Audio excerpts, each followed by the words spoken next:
Welcome to Looking at Lucasfilm, the podcast with a different perspective on the world of Star Wars, Indiana Jones, and all the other entities that George Lucas, Kathleen Kennedy, Dave Filoni, and the rest of the team at Lucasfilm have dreamed up over the past 40 years. I'm entertainment writer Jim Hill, and my co-host, the one and only Dan Z, and I'm recording this on Sunday, November 15th. And Dan, a lot has changed since you and I last recorded a show. And in fact, some of it is still in the process of changing. But I guess in today's world, that's the one constant: change. And speaking of change, do you have something you want to share with the rest of the class? I do, absolutely. Well, hey, everybody. I have some kind of bittersweet news. Jim and I have been talking, and I'm going to be stepping aside as the co-host of Looking at Lucasfilm.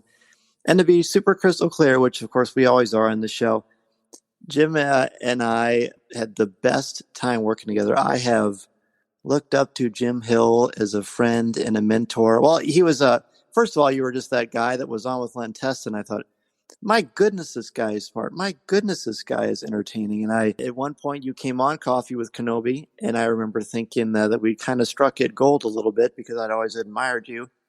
And then we started up a friendship. We met at Celebration. I saw you at the Star Tours thing for The Last Jedi. Actually, that's one of the few times we got to actually spend a little face-to-face time together. I remember when you were talking about your Marvel show, I had emailed you and said, hey, if you ever want to do a Star Wars show, I'd love to do it with you. And not thinking that you would even see the email, let alone agree to it. And then you responded rather quickly, and then boom, the rest is history. And I have enjoyed every second of my time with Jim and with Looking at Lucasfilm. But as many of you know, Coffee with Kenobi continues to grow and flourish. My time continues to be drawn to that because not only am I a podcaster, but I'm also a teacher. And with the book coming out and all of the press stuff I've done and all the other things that are on the horizon for me, I realized I really need to put all of my eggs into that basket. And while it certainly breaks my heart, I mean, now I'm just talking to you directly, Jim. Mm-hmm. I absolutely love you. You're one of my favorite people, and I am very appreciative of the opportunity to work with you. And I know that even though I'll be turning off this microphone, I know that is only just a temporary thing, and that you and I will be chatting and sharing news and information and catching up about our families until we're old and gray. So I'm so grateful to have been able to be a part of the show with you.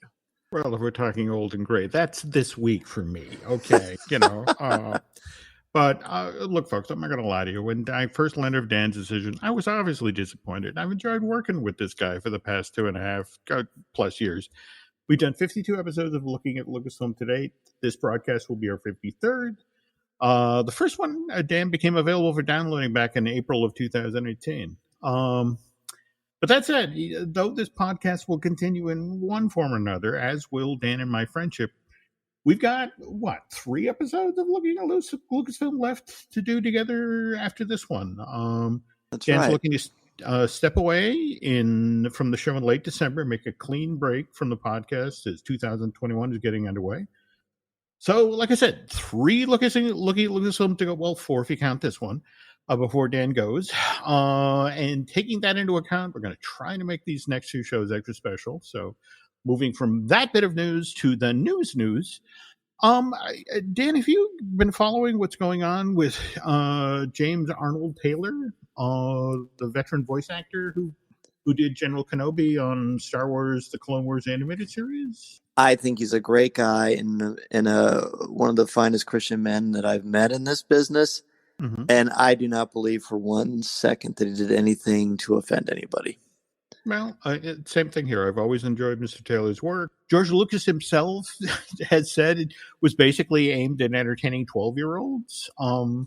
Yeah, and then it stops becoming about Star Wars and becomes about something else that has nothing to do with everything that we love about this franchise.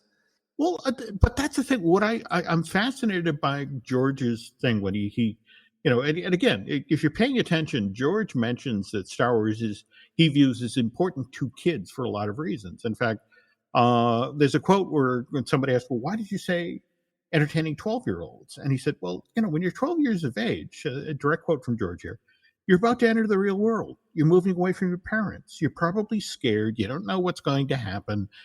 Here's what you should pay attention to: friendship, honesty, trust, doing the right thing, living on the light side, avoiding the dark side. Mm-hmm. And let's be honest, that really is, if you're paying attention to the broader Star Wars world, these are the concept these movies and these books and these TV shows are trying to put across, right?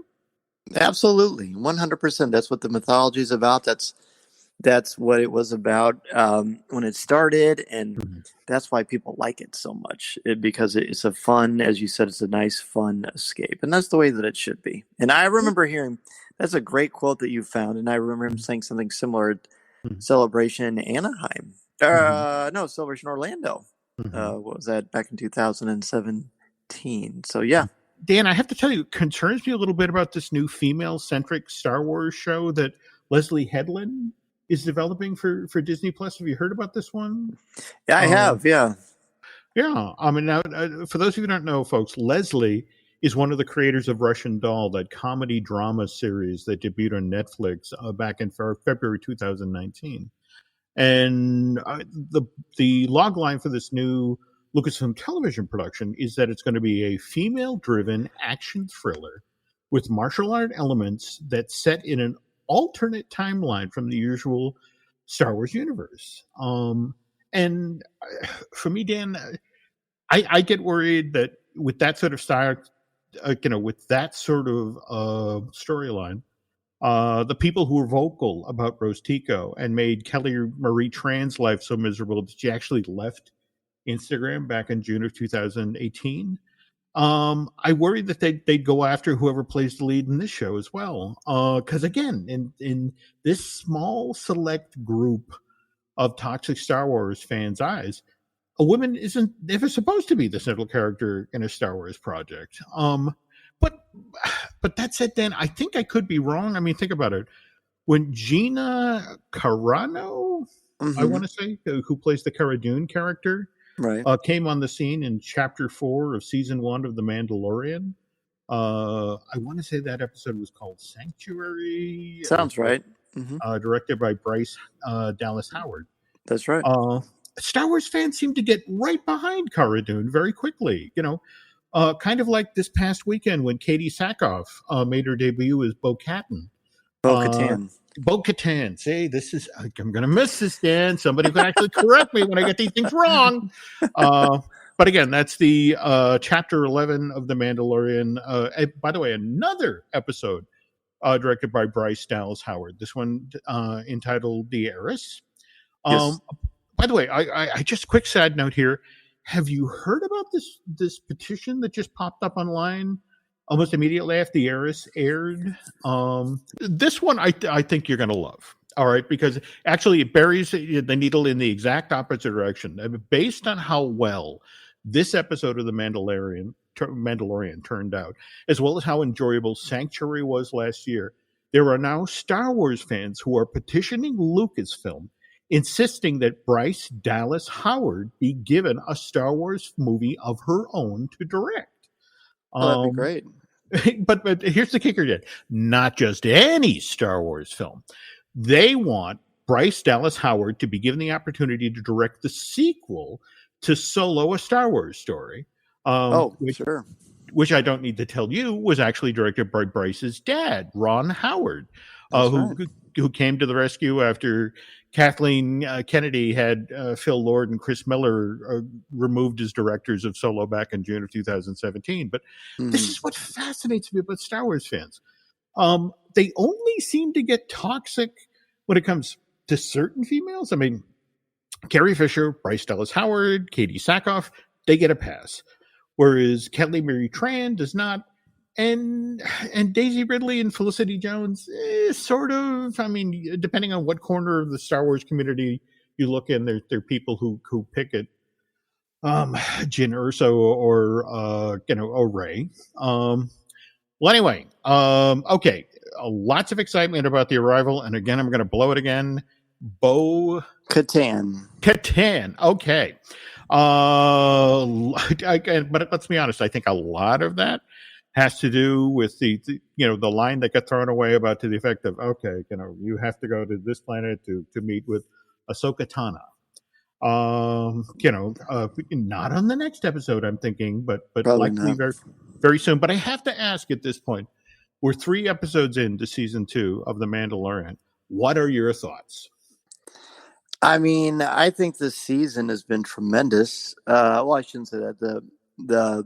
The first and the new episode have been great. I didn't love the one with the passenger because I was really frustrated with Baby Yoda, but that's certainly been talked about plenty online. Mm-hmm. But I think that ILM is doing insanely beautiful work, just absolutely mind-blowing work for a streaming service. Mm-hmm. The music has been stellar. The direction has been great. The episode where we got to see the return of Boba Fett's armor and all the mystery and intrigue that went in that, and Timothy Oliphant was amazing. Bo-Katan was great. The action was exciting. Again, the effects are just absolutely out of this world. And the fact that we're seeing Din Djarin, the Mandalorian, slowly but surely become more and more thawed on the inside, and he's just much more nurturing of the child. The revelation, which we did talk about in the Star Wars book, but the revelation of the fact that the Way, when they say this is the Way, is a very extreme sect of Mandalorians, and that's why people take off their helmets. In fact, on my show, Coffee with Kenobi, Pablo said, yes, people have said that Sabine takes off her helmet all the time, and don't they know that? And he said, well, Dave does know that because he created Sabine, and he also helped create Din Djarin. So this is just a different aspect of one branch of Mandalorian culture, and the more we learn, the more exciting it's going to be. But one thing we do know is it's never good to be a stormtrooper. Very true. Very true. If we might, for just a moment, you talked, in a glancing sort of way about the child with the frog lady's eggs. Mm-hmm. Look, as a writer, somebody who worked on scripts decades ago, for me, when I saw that, story thread in The Passenger, for me, that was a callback to the piece in Sanctuary, where the child at one point was playing with a frog, and the next time we turned around, it was in its mouth. For me, again, it was a tie back to an earlier gag, and I think in hindsight, that portion of the script where the frog lady, talked about how, this is the last, her last opportunity for her husband and her to, push this species forward, and it's like, maybe we could have lost those lines or two. Maybe, we wouldn't be dealing with this, how certain women are reacting to the episode at this point.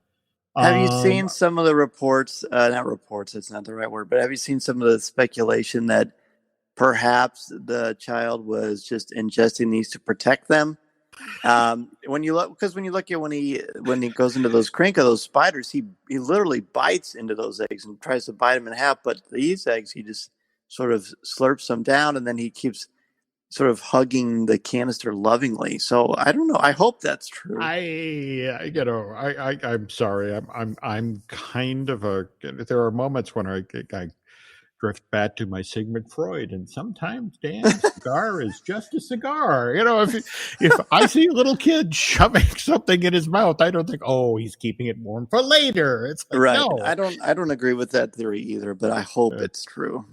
Now, speaking of the spider creatures, Krinkas, I believe they're called. Krinkas, okay. And what's interesting to me, and again, this seems to be kind of a running thread of the show, that these creatures were originally designed by Ralph McQuarrie for Empire Strikes Back. They were supposed to be among the animals Luke encountered on Dagobah. And it was one of these things where it's like, great painting. How the hell do we do that? We're not doing that character, and move on. But at the same time, I know that's not necessarily your favorite episode of the first 3 here. Have to admit, I'm intrigued by who they brought in to direct that. Did you see who that was? Oh yeah, and I feel like one of the characters / props from the Ant-Man movies was playing Sabak. There we go. There we go. So, but Peyton Reed. Yes. And and again, when you think about, I'm particularly impressed if you think about it. Favreau wrote the first 3 scripts for this season. Yeah, he's written all the scripts for every episode, period. And the fact that he directed The Marshal and then turned around, we brought in Peyton Reed from Marvel to do that episode, and then to bring Bryce back in to do The Heiress, and that turned out so beautifully. Yes. I mean, And that was Favreau's first directing gig on The Mandalorian, was the season 2 premiere. Was it really? Because he didn't direct any from the first season. Interesting. Okay, Yeah. but I think again, people sometimes need to take the 30,000-foot view. I mean, they for me, a lot of the reason that the things happened the way they did in chapter 10 was because, again, we the fact that somebody can jump to light speed and go across the universe, we're looking to complicate this character's life. Yes. And so mission accomplished. There we go. So the fact that the Razor Crest is as beaten up as it is, in a weird sort of way, it's a lovely throwback to what a hunk of junk. Exactly. The whole thing with the Millennium Falcon. Oh, speaking of the Razor Crest, did you see where just last week, on November 9th, in fact, the crowdfunding effort that Hasbro put together for its vintage HasLab. the Razor Crest? I did. I've been monitoring it closely, and then at the very end before the deadline, I jumped in and backed it too. Oh, good. Okay, so again, I love the fact that they were shooting for 6,000 backers and got 28,000. Yeah. So That's wow, pretty good. That's a pretty good fund. Oh no, absolutely. And again, folks, this is the supersized version of the Razor Crest. It's 30 inches long, 20 inches wide, and 10 and a half inches tall. By the way, production's supposed to begin soon, but they're not supposed to ship till fall of 2021. That's right. Oddly enough, just in time for season 3 of The Mandalorian began airing on Disney Plus. And then the Razor Crest is going, it may not even be around then, so it may be nostalgic. Oh, that would hurt. It's like, we'll have to crowdfund the next thing, The Mandalorian flies. That's right, and everybody will do it. There we go. By the way, I wanted to credit Shelley Valladolid. She's the one who gave me the heads up about the Hasbro crowdfunding effort was coming to the end. It was my first time to the page and see how. What was it? 5 of the, sort of, if we make this amount of money, we unlock that. And the tiers. Yeah, they had the first one. Let's see, they did an escape pod. They did carbonite blocks. They did a stand, a display now, which is nice. They did a carded figure of the child, and then they did one of the chief Jawa from the second episode. which has an opened egg. Yes, disgusting. Did you see they're selling that for celebration merchandise? They're selling a big old fuzzy egg. I do not want to think about this. Okay, so just to look back to season 2 of Mandalorian of what we've seen so far. You already mentioned Timothy Oliphant. I think he did a great job as Cobb Vanth. That's a character I hope we see again soon. Likewise, I enjoy having Amy Sedaris on the canvas. I'm assuming, given the shape that the Razor Crest is in, it's eventually going to have to go back to Tatooine to get some work done. I hope so. It needs it. Yeah, the last episode, it looked like it was mostly held together with string, which little concerning. And it needs a serious dehumidifier in there too. All right. Okay. Talk to me about Timur Morrison. Do we think he is who we think he is? I mean, he would have to be. I mean, the challenge is that, of course, Timur the Boba Fett character is a modified clone, so we can age normally, but. And it could be just a regular clone, but that seems highly unlikely. It sure seems like it's Boba Fett. Okay. And And for me, again, I'm a big believer in the Chekhov thing of if you wield a gun in Act 1, you have to see it again in Act 2. I love the Yes. fact that we saw Moff Gideon, wielding the Darksaber at the end of Chapter 8 Redemption, and that it wasn't just a random piece of fan service, that it was actually setting up what looks to be a pretty significant storyline for Season 2. Which makes sense because we saw in Rebels Bo-Katan take the Darksaber, and then you wonder, well, how did Moff Gideon get this thing? Did he kill Bo-Katan? Because the only way to get it is to defeat and battle the other person. But because he's an Imperial and because he's Moff Gideon, it seems like he probably stole it. That's the impression that I'm getting. So if we're going to get a showdown between those two at some point, that's going to be spectacular. Oh, I agree. I mean, I have to admit, we've got at least 5 more episodes for this season to go, and I'm really intrigued to see where they go. The one thing I'm kind of startled about is we've had, by my count, at least 3 scenes where the child was in not just potential danger, but really serious danger. And they seem to really be stepping that up this season. I predicted that because everyone's fallen so in love with the child, that it would constantly be in peril and it was going to be very, very stressful. And that has certainly been the case. I mean, my gosh, it was completely swallowed whole by some underwater creature. And, and another challenge that this show faces, which is a good thing narratively, is that it's not like Anakin Skywalker, Obi-Wan Kenobi, or Yoda, where their fate. We don't know the fate of Din Djarin and the child. So the potential for great peril and cost is there because we don't know the end of their story.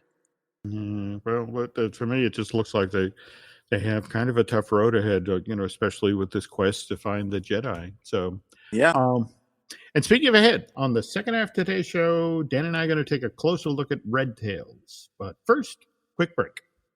This podcast is brought to you by Carvana. Carvana lets you buy your next car on your terms. Explore a massive inventory online, filter for what matters, and find your perfect match. Then choose delivery to your home or pick it up at one of Carvana's iconic car vending machines. Every car also comes with a 7-day money-back guarantee, so you can make sure it's the right fit. Buy your car on Carvana. Delivery or pickup fees may apply. Limitations and exclusions may apply. See our 7-day return policy at Carvana.com. Carvana. Breathe deep. Imagine your legs more limber in Duluth Trading Double Flex Denim. Envision euphorically squatting for that can of suds, bending for your toolbox in a state of bliss, lunging for your laser level on a whole new level.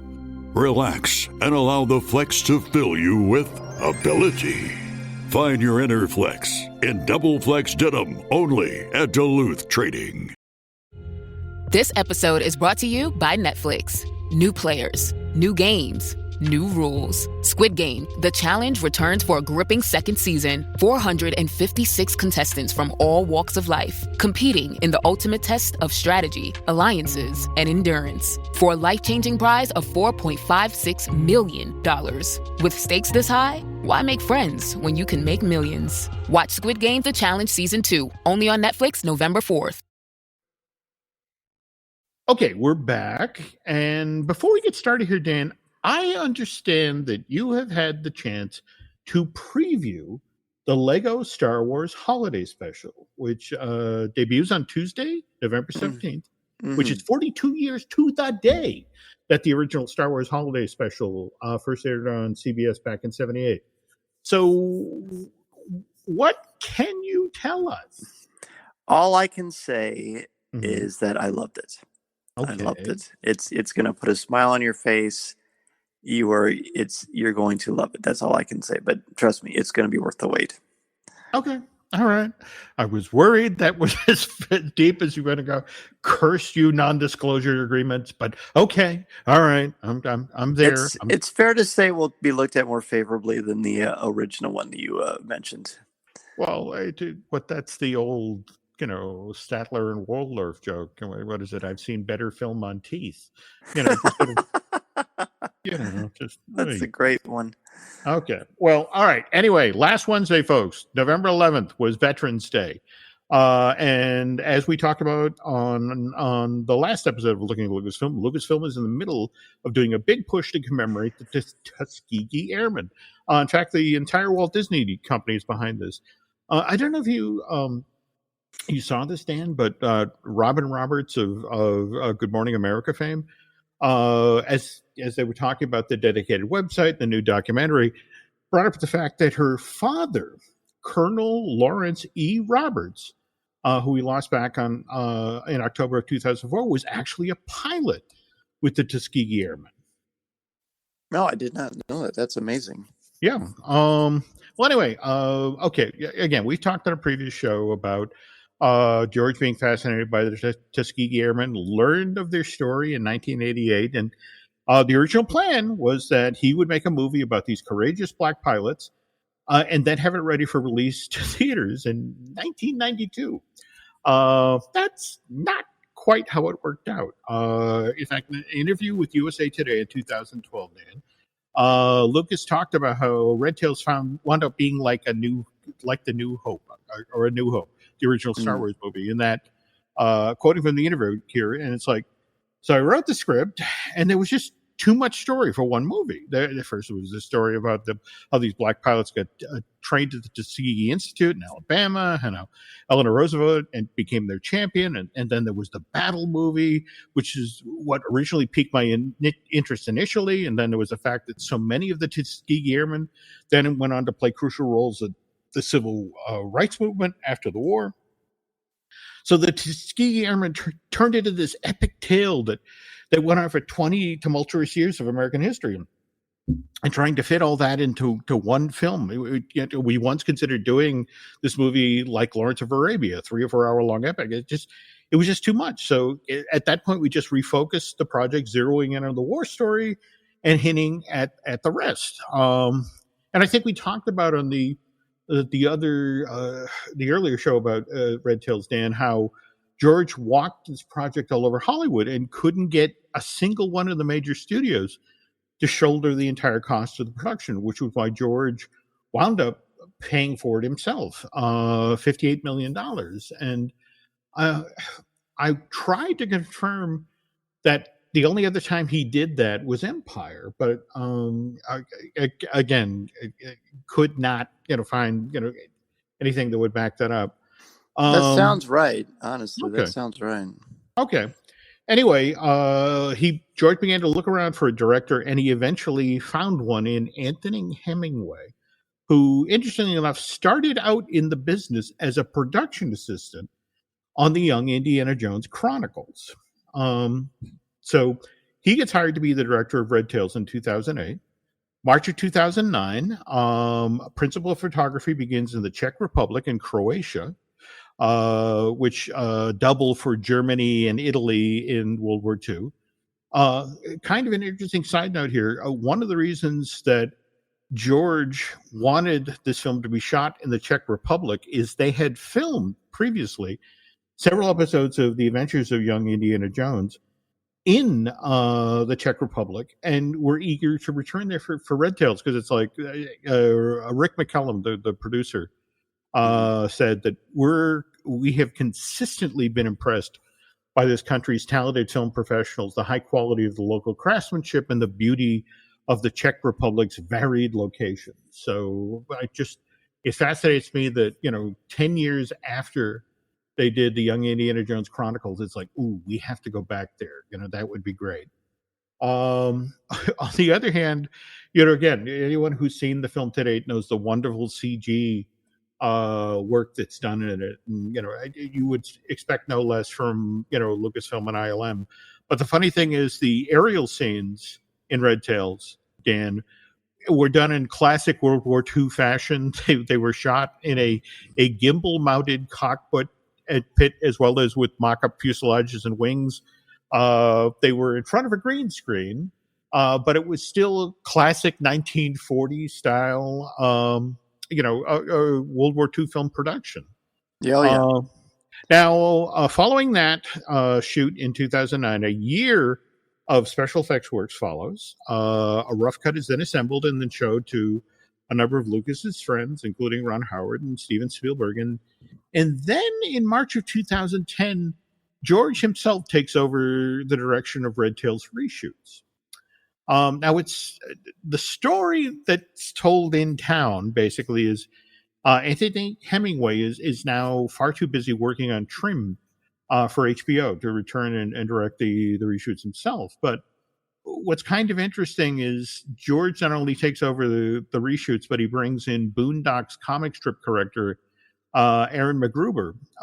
He comes in very late to rewrite many of the scenes that George reshot.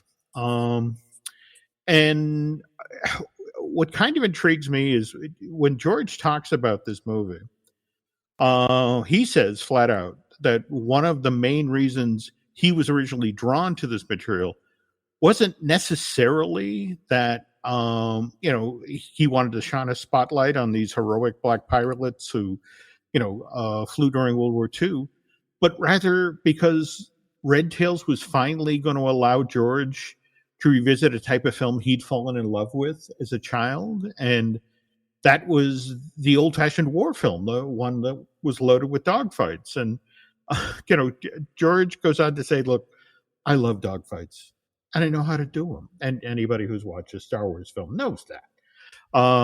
But in an interview that he did prior to the release of Red Tails in January of 2012, he says, "Look, I told Anthony, you worry about the actors and the story on the ground, and I'll worry about the 1 hour that this movie is up in the air."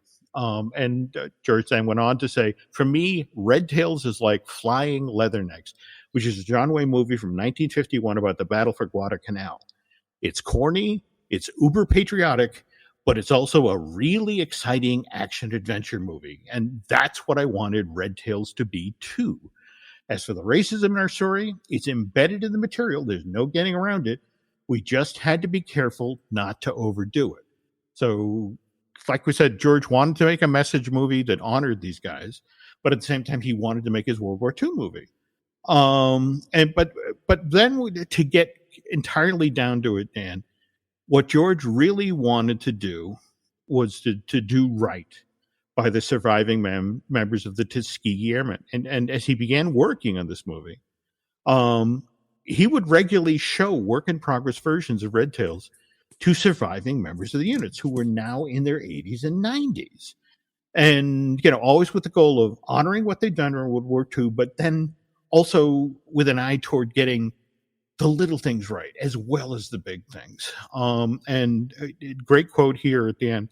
It's like, in the end, getting the approval of the surviving members of the Tuskegee Airmen was both the biggest honor and the biggest relief of all. In the end, I just wanted to get Red Tails right, but I was also trying to get it done. We had the airmen up at Skywalker Ranch 2 and 3 times a year over the past decade, and my goal was to finish this film for these guys while they were still alive. And of course, the irony is Red Tails finally arrives in theaters in January 2012.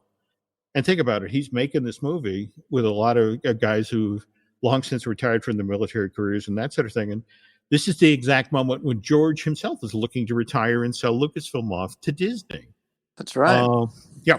All right. So speaking of, we jump ahead to today, 2020, when Black Lives is more than a mantra. It's something people are really trying to take into the way they approach life. And the interesting thing is, and here's a movie that kind of got overlooked, swept under the rug as Disney was getting ready to purchase Lucasfilm for $4 billion, $500 million. And it's now receiving this huge push from Lucasfilm and Disney, largely because it honors this brave group of African-American pilots who fought so hard and gave so much during World War II. And forgive me, Dan, if this sounds trite or obvious to say this now, but Black lives really did matter back in World War II. These brave pilots, as the film shows, protected the long-range bombers who traveled deep into enemy territory to lay waste to the German war machine. And if the Red Tails hadn't done their very difficult and dangerous job back then, how long might the war in Europe have dragged on? I agree. And unfortunately, not everybody, even the people they fought alongside, ostensibly connected, didn't even quite realize how important their impact was. That's why I think that movie's so important. No, absolutely. And speaking of which, folks, I realize now it's November 15th, and so Veterans Day 2020 is in the rearview mirror. But if you want to watch a really great, if somewhat old-fashioned film that honors those that made the ultimate sacrifice, why don't you head over to Disney Plus and fire up Red Tails, which, interestingly enough, is one of the film titles that the Walt Disney Company acquired when it bought 20th Century Fox back in March of 2019 for $71.3 billion, Dan. Okay. That's not too bad day's work, huh? Iger found that mostly on the dresser, the pocket change. That's true. Okay. Anyway, folks, that's going to do it for this week's episode. And again, I remind you, Dan and I have 3 more looking at Lucasfilms to do before we go our separate ways. So if you've got some topic that you'd like the 2 of us to touch on before then, feel free to send that story suggestion along, okay? But going our separate ways, that sounds so final. You're still stuck with me, dude. We're still friends. Well, you can't get out of that one. It's called dramatic license, Dan. Okay. Anyway, okay. But speaking of which, it's going to be at least 2 weeks to the next episode. So if folks can't get enough of you, Dan, where else can they find you online? And sure, you can certainly. Well, thank you. You can certainly find me on Coffee with Kenobi each and every week. The podcast comes out every Thursday, although during the Mandalorian reviews, we've been putting out 2 shows a week. We just had our show with Kyle Newman. I've got a great conversation with Steve Sansweet coming out very soon that you're going to love. You can find me Monday nights at 8 o'clock p.m. Central Standard Time on Facebook Live at coffeewithkenobi.com/live. And then we have a Patreon page, patreon.com/coffeewithkenobi, where we have an exclusive weekly podcast, CWK Pour Over. And then if you have a blog or a brand of your own that you want to expand or grow, you can check me out at danzmedia.com. Quite the stuff. Okay, now over on our side, let's see. We got Disney Dish with Len Testo. We got Marvelous Disney with Aaron Adams, a gentleman who had a lot of podcasts here. I'm actually recording a new episode of that tomorrow. Let's see. We got Universal Joint with Dustin Fuse. Just recorded a brand new episode of that today. Let's see. Fine Tuning with Drew Taylor. Got to record one of those this week. Likewise, I Want That with Shelley Valladolid. I'm going to try to get one of those out the door as well. But I'll tell you what, folks. If you could do Dan and I a favor, if you could head over to iTunes and not only recommend Coffee with Kenobi, but if you could also put in a plug for looking at Lucasfilm, that would be incredibly helpful. What would also be helpful, if you really like what you heard here tonight, to get over to Bandcamp and subscribe. Dan, again, always enjoy seeing what you're up to on Twitter. How can people find you over there? Sure, you can find me on Twitter at Mr. Zehr, MRZEHR. And by the way, if you want to pick up a great Star Wars gift for your family or loved ones for Christmas, be sure to check out the Star Wars book, the book I co-wrote with Pablo Hidalgo and Cole Horton. And the funny thing is, Michelle and I were just working on, again, the episode of I Want That, and we were putting together a Christmas book list. And in addition to, of course, Drew Taylor's Art of Onward, and I'm looking right now at a copy of The Art of Soul for the Pixar thing that'll drop on Disney Plus. But Michelle, all on her own, bought a copy of the Star Wars book, and we're just raving about it. So we're doing it as part of our Christmas book list. So wonderful. Well, thank you, Michelle. Appreciate that. Not a problem. Okay, and Nancy, on the other hand, would like to remind you that our side of the social media, if you're looking for us, you can find us on Twitter and Instagram at Jim Hill Media, and also on Facebook at Jim Hill Media News. And I guess that's going to do it for now. And I apologize if you heard a lot of rain in the background there. We seem to have a giant storm moving through, and I'm trying not to be concerned about the guy across the way who's building an ark. I'm sure there's a perfectly logical explanation. That's right. Those two animals are just coincidental. Yeah. There we go. So, all right. Well, thanks for listening, folks, and we'll be back soon.